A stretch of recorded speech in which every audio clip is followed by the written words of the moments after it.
오늘 우리에게 주신 하나님 생명의 말씀은 신약성경 마가복음 10장 13절에서 16절까지의 말씀입니다. 신약성경 71면에 기록되어 있는 말씀입니다. 마가복음 10장 13절에서 16절까지의 말씀, 우리 그리 길지 않은 말씀인데 한 목소리로 같이 합독하겠습니다.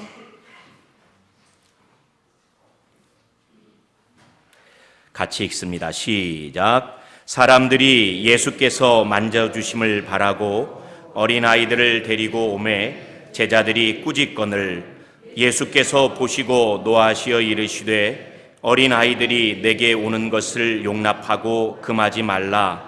하나님의 나라가 이런 자의 것이니라.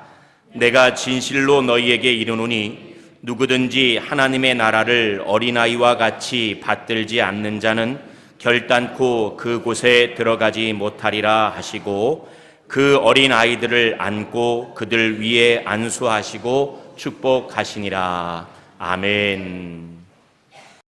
라는 제목으로 하나님 말씀 전하고자 합니다. 우리 사랑하는 성도님들, 한국 영화 좋아하시는지 모르겠습니다. 이제는 한국 영화가 세계 유수의 영화제에서로 많은 시상도 하고 어느 나라 영화와 견주어서 결코 손색이 없는 세계 최고 수준의 영화들을 만들어내고 있습니다. 혹시 우리 성도님들 그 영화 보셨는지 모르겠습니다. 2000년도 작품이고요.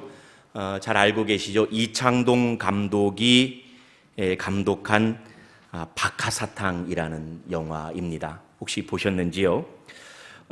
정말 빼어난 수작입니다. 또 지금 한국 영화를 대표하는 많은 배우들 가운데 우리 설경구라는 남자 배우, 문소리라는 여자 배우를 잊게 한 작품이기도 합니다.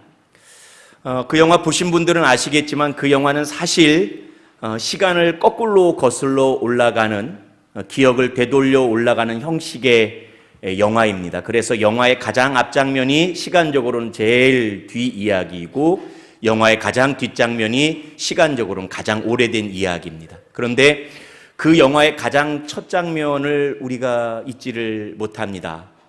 그 장면을 방송실 잠깐 볼 수 있을까요? 예.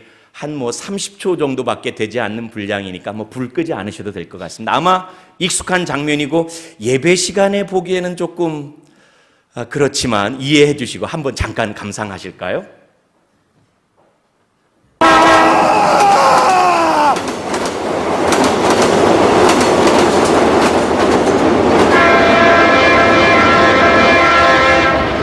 다시 돌아갈래!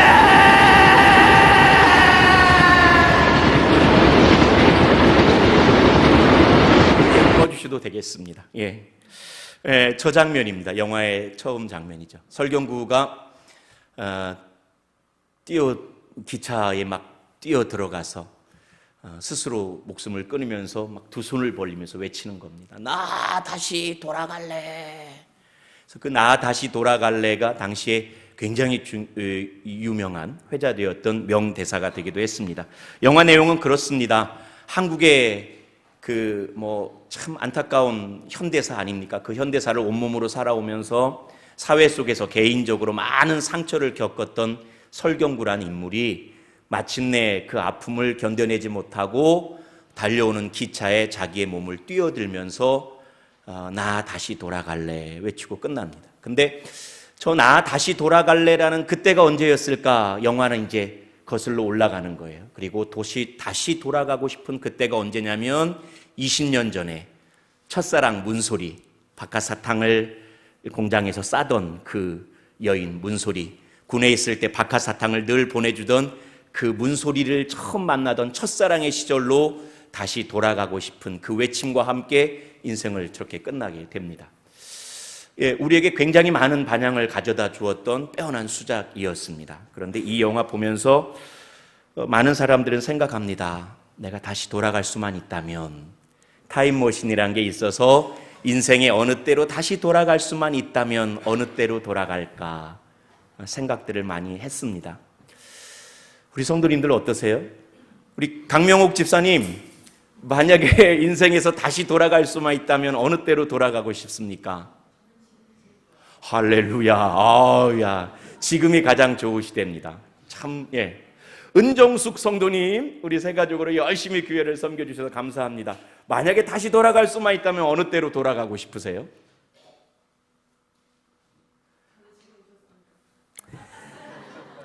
뭐 더 이상 물어볼 사람이 없을 것 같습니다. 대답을 지금이 제일 좋다고 하니 어느 누구에게 물으면 큰일 나겠습니다. 지금 좋다 하시니 참 감사합니다. 그런데 누구나들 한 번 정도는 어느 때로 다시 돌아갔으면 좋겠다 그런 생각하지 않겠습니까? 저는 나 다시 돌아갈래 라는 이 대사를 들으니까 생각나는 사람이 하나 있었습니다. 첫사랑이 생각난다는 게 아니고요. 지난 세기, 방금도 얘기했지만 우리나라가 얼마나 격변의 시기였기 때문에 암울한 시대 아닙니까? 암울한 시대를 온몸으로 버티며 살아왔던 시인 한 분이 생각났습니다. 우리 사진 한번 보실까요? 누군지? 예, 시 좋아하시는 분은 아실 것 같아요. 누굽니까? 예, 천상병 시인입니다. 잠깐 그대로 두죠. 이분이 지금 모습이 좀 저렇지만 사실 대단히 똑똑한 분입니다. 일제강점기 태어나셨고요. 공부 열심히 하셨고 우리나라에서 제일 좋은 대학이란 데 나왔고 미군정 때는 통역관으로도 했었고 공직에도 했었던 사람입니다. 공부 잘하니까 다른 나라 유학 갔죠. 유학 갔는데 우리 성도님들은 나이 드신 성도님들은 다 알고 계실 겁니다. 1967년도에 동베를린 사건, 우리 동백님 사건으로 잘 알고 있는 유학생들 막 간첩으로 몰아세웠던 그 사건. 그때 이분도 잡혀 끌려 들어가서 서슬퍼런 시대에 엄청나게 고문당하고 옥고를 치르고 나왔습니다. 그 영향 때문에 잠시 정신을 놓습니다. 그래서 병원에 입원해 계시는 동안 친구 동생이 와서 병간을 지극히 해주는데 그분이 아내가 되었고 퇴원 이후에 이제 우리나라 문학계에 큰 족적을 남긴 참 대단한 시인이 되었습니다. 이 천재적인 기인의 삶을 살아서 말년의 모습이 저와 같습니다. 그런데 이분이 쓴 시 많이들 알고 계시는 사실은 돌아가시고 난 다음에 아내가 만들어냈던 유작에 나와 있는 시인데 귀천, 하늘로 돌아간다라는 귀천이라는 시가 있습니다. 그 시를 제가 한번 낭송을 해드리겠습니다. 아마 아시는 분들 많을 텐데 스크린 보시면 될 것 같습니다. 제가 읽어드립니다. 여는 제가 일부러 이렇게 대시로 잘라놨습니다. 귀천 천상병 나 하늘로 돌아가리라. 새벽빛와 닿으면 쓰러지는 이슬 더불어 손에 손을 잡고 나 하늘로 돌아가리라. 노을빛 함께 단 둘이서 기슭에서 놀다가 구름 손짓하면은 나 하늘로 돌아가리라. 아름다운 이 세상 소풍 끝내는 날 가서 아름다웠더라고 말하리라. 제가 종종 교회 장례 예식 때 읊조리는 시가 되기도 합니다. 천상병 시인의 시인은 아이와 같은 깨끗한 마음이어서 그런지 묘하게도 그의 시를 읽다 보면 웃음 짓게도 하지만 그의 삶을 알기에 또 눈물 나게도 하는 시입니다. 나 하늘로 돌아가리라. 그런데 사랑하는 성도님들, 시를 읽었으니 여러분들에게 한번 여쭙겠습니다. 그러면 어떻게 하늘로 돌아갈 수 있을까요? 죽으면 가는 거죠. 생각할 수 있겠죠. 하지만 나 하늘로 돌아가리라는 그의 19절을 기억하면서 곰곰이 생각합니다. 우리는 어떻게 하늘로 돌아갈 수 있을까? 오늘 우리가 읽은 본문을 보면 예수님께서 이 질문에 대해서 매우 흥미로운 대답을 해주십니다. 우리 마가복음 10장 15절의 말씀 같이 한번 읽어볼까요? 큰 소리로 읽어보겠습니다. 시작. 내가 진실로 너희에게 이르노니 누구든지 하나님의 나라를 어린아이와 같이 받들지 않는 자는 결단코 그곳에 들어가지 못하리라 하시고 잠시 그대로 둡시다. 예수님 말씀입니다. 받든다는 게 받들 봉자 쓰는 받든다는 게 아니라 받아들인다는 겁니다. 누구든지 어린아이와 같이 하나님의 나라를 받아들이지 않으면 결단코 하나님 나라에 돌아갈 수 없다. 그러니까 오늘 이 말씀은 마치 아까 설경구가 외쳤던 것처럼 나 다시 돌아갈래. 누구든지 어릴 적 그때로 돌아가야만 천상병 시인이 말했던 것처럼 나 하늘로 돌아가리라. 하늘로 돌아갈 수 있다는 예수님의 대답입니다. 어린아이의 모습으로 돌아가야만 하나님의 나라를 갈 수 있다. 그래서였는지 마태는 똑같은 본문을 기록하고 있는 이 구절에 오늘 교동문에도 나왔는데 단어 하나를 더 집어넣습니다. 똑같은 본문을 기록한 마태복음 18장 3절을 보실까요? 이르시되 진실로 너희에게 이르노니 너희가 어떻게? 돌이켜. 마가복음에는 없었죠. 너희가 돌이켜서, 거꾸로 돌이켜서 어린아이들과 같이 되지 아니하면 결단코 천국에 들어가지 못하리라. 그런데 아이처럼 되라는 이 말씀이 예수님께서 어떤 상황에서 스쳐 지나듯이 그냥 하신 말씀은 결코 아니었습니다. 우리가 마태, 마가, 누가, 요한 각 복음서에서 여러 차례 반복해서 등장하는 것이 꼭 오늘 본문이 아닐지라도 다른 상황에서 다른 메시지를 전하기 위해서라도 예수님께서 자주 언급하셨던 것이 어린아이와 하나님 나라의 상관관계였습니다. 어린아이처럼 돼야, 어린아이처럼 겸손해야, 그래야 하나님 나라 갈 수 있다, 하나님 나라에서 큰 자 될 수 있다 하면서 어린아이와 하나님 나라를 깊은 상관관계 가운데 예수님 늘 말씀하여 주셨습니다.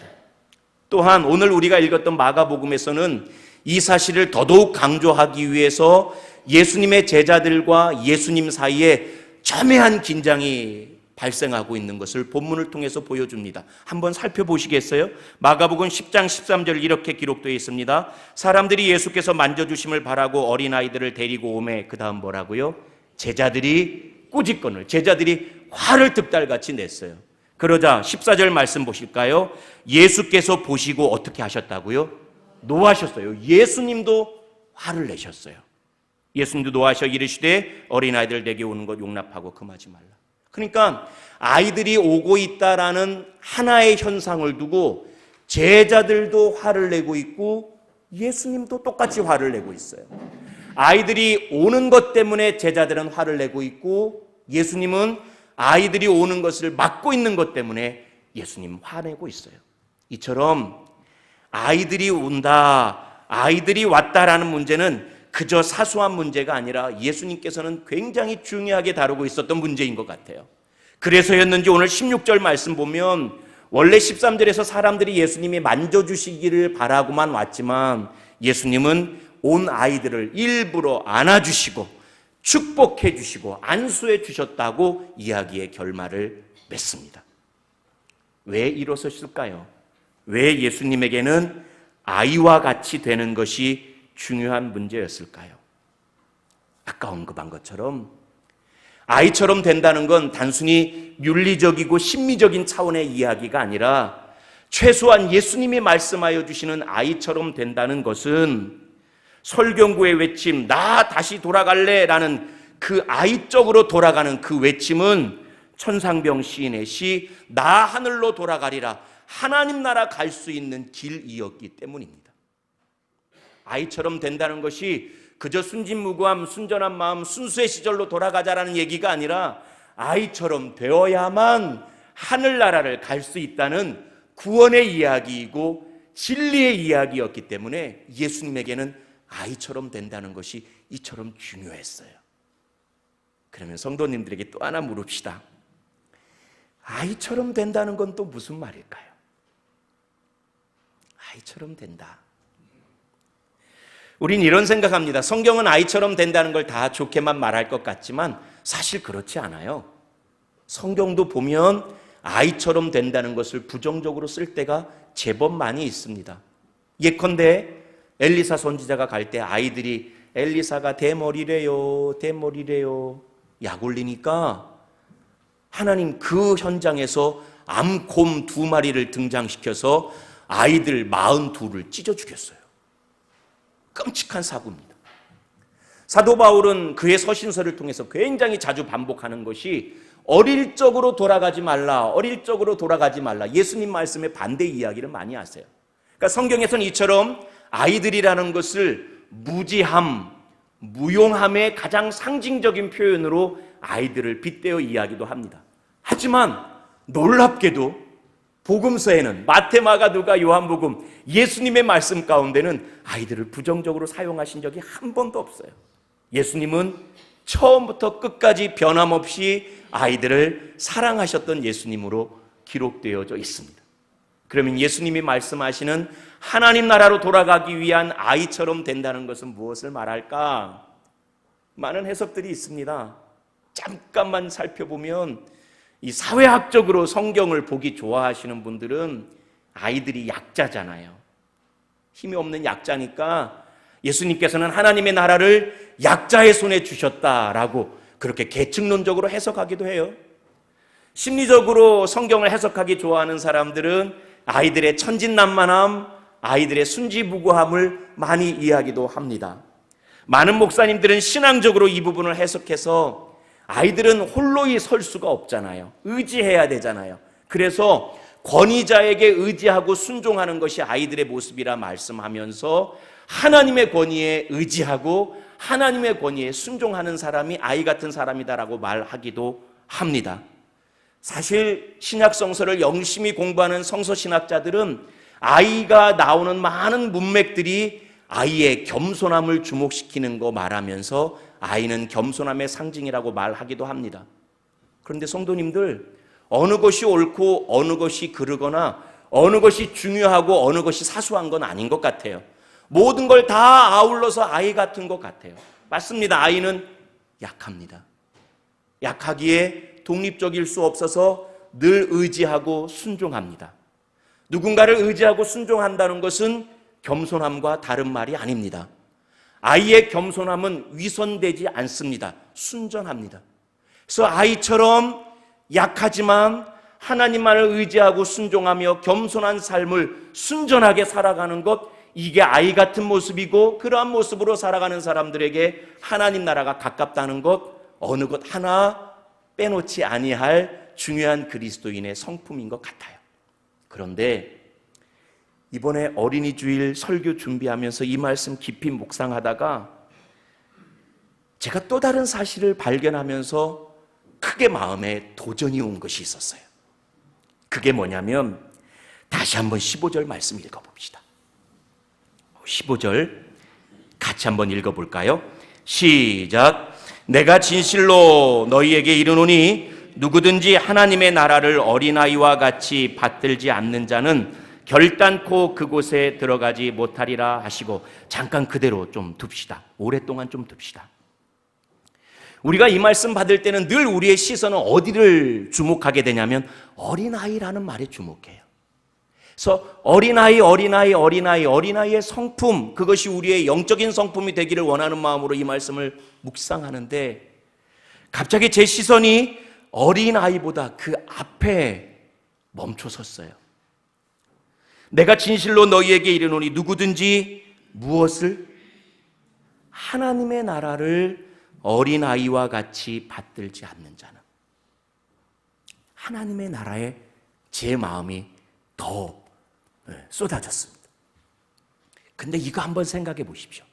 아까 아이의 성품에 대해서 겸손함, 순전함, 이런 많은 이야기들을 했지만 아이가 가지고 있는 또 하나의 대단한 특징이 있습니다. 여러분 한번 스크린을 보실까요?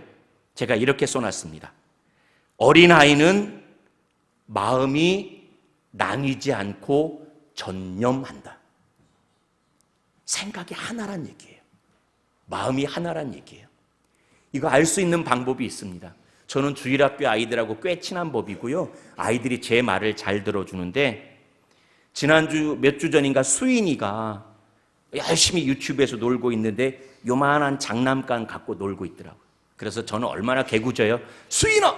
그 장난감 목사님 줘. 그러니까 수인이가 줄까요? 안 줄까요? 절대로 안 줍니다. 아무리 나를 사랑해도 안 줍니다. 이거에 전념하고 마음이 나뉘지 않았어요. 이 장난감이 얼마나 소중한 건데.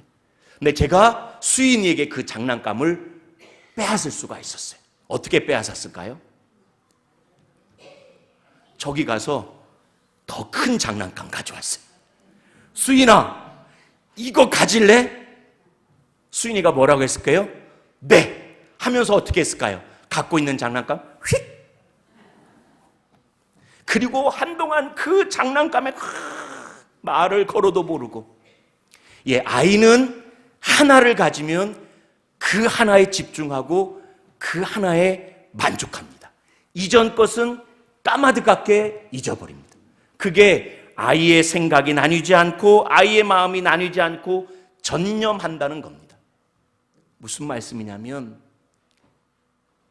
어른들은 말입니다, 어른이 된다는 건 참 송구합니다. 여기 다 어른이니까. 우리 속담에 10길 물속은 알아도 한 길 사람 속은 안다 모른다. 10길 물속은 아는데 한 길 사람 속을 모르는 이유가 뭘까요? 그 사람 속을 보여주니까 안 보여주니까? 안 보여주니까. 어른은 그게 어른이에요. 10길 물속은 알아도 한 길 사람 속은 알 수 없게 되는 게 어른이에요. 어른이 되면 싫어도 좋은 척하고 좋아도 싫은 척 할 수 있습니다. 오늘 우리가 성도끼리 만났습니다. 우리 서로 다 좋아합니까? 대답을 못 하시네. 큰일 났네. 우리 서로 다 좋아하십니까? 할렐루야. 우리 김학주 장님 늘 제게 오셔서 나는 교회 오면 싫은 사람이 하나도 없다고 말씀하셔서 사실 우리 장로님 대단하다. 그런데 우리 여기서 서로 싫으면 싫은 척 하십니까? 싫어도 하하호호. 사실은 좋아도 싫은 척도 할 수 있어요. 그게 어른 되는 겁니다. 겉과 속이 얼마든지 다를 수 있으며 한 마음이 아니라 두 마음 품고 살아갈 수 있는 것이 어른이 되어버린 우리들의 모습일 수 있어요. 하지만 아이들은 그렇지 않습니다. 마음이 나뉘지 않고 전념합니다. 겉과 속이 다르지 않습니다. 마음이 나뉘지 않습니다. 지금은 우리 교회 아빠 따라서 이제 교회 갔지만 우림이 얼마나 개구장이에요? 우림이는 결코 겉과 속이 다르지 않고 마음이 나뉘지 않습니다. 우림아, 너 이거 먹을래 하고 먹을 것 주면은 입이 귀에 걸립니다. 나는 목사님이 제일 좋아 하고 먹을 걸 가져가요. 그러다가 지가 먹고 있는 걸 살짝 뺏어버리면 금방 인상 쓰고 목사님, 나 목사님 싫어 하고 그냥 가버려요. 싫고 좋은 게 선명해요. 감출 수가 없어요. 속이 싫으면 겉도 싫고 속이 좋으면 겉도 좋아요. 한 마음이지 결코 두 마음 될 수 없어요. 그게 아이예요. 그런데 아까 목적어가 뭐였어요? 하나님의 나라요. 하나님의 나라. 장난감 말고 먹는 과자 말고 하나님의 나라에 대해서 우리가 어린아이처럼 받든다는 건 뭘까요?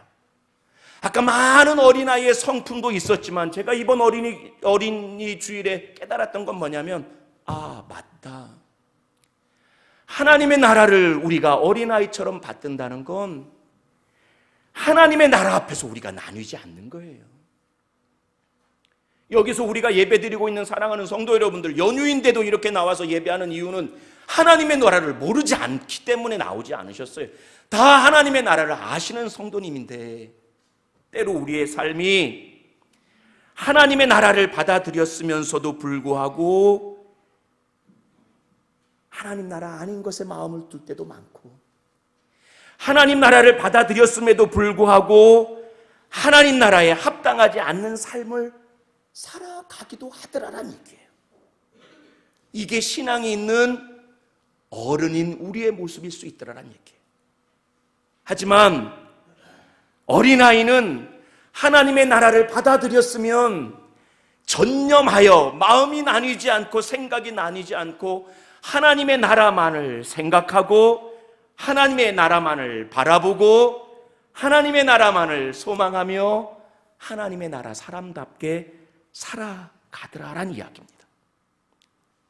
어른이 되면 하나님의 나라를 받아들이고서도 종종 그 하나님의 나라를 잊어버리고 세상 재리 유혹과 근심 때문에 하나님 나라를 빼앗기기도 하지만, 아이는 순전하여서 겸손하여서 철저히 의지하고 순종하여서 전념하여서 하나님의 나라를 받아들였으면 그 나라를 빼앗기지 않더라라는 이야기. 사랑하는 성도 여러분들, 어린아이와 같이 하나님의 나라를 받아들였으면 하나님 나라에 전념하여 하나님 나라를 빼앗기지 아니하기를 주님의 이름으로 축복합니다. 정말 그러시기를 간절히 이 어린이 주일에 축복합니다. 말씀 맺습니다. 어린이 주일에 여기 있는 장년 성도 여러분들 축복합니다. 나 다시 돌아갈래. 어린이 주일에 사랑하는 성도 여러분, 우리 어릴 적으로 돌아갑시다. 어릴 적 우리 마음의 그 순전함, 어릴 적 그 겸손함, 하나님만을 의지하고 순종할 줄 아는 그 순수했던 믿음, 그리고 오직 하나님의 나라를 어린아이와 같이 받아들여서 두 마음도 품지 않고 다른 길을 걸으려 하지도 말고 오직 하나님 나라를 바라보며 하나님 나라에 전념하며 하나님 나라 백성답게 살아가시는 우리 성도님들 되시기를 축복합니다. 그리하여서 나 하늘로 돌아가리라. 우리 인생 맞춰지는 그 어느 때에 시인처럼 나 하늘로 돌아가리라. 우리 인생길 마지막에 우리를 맞이하시는 예수님 만나고 우리 인생길 마지막에 정말 새롭게 열려지는 하나님의 나라를 살아갈 줄 아는 우리 사랑하는 모든 성도님들 되시기를, 어린 아이와 같은 어른 되시기를 주님의 이름으로 간절히 축복합니다. 오늘 우리에게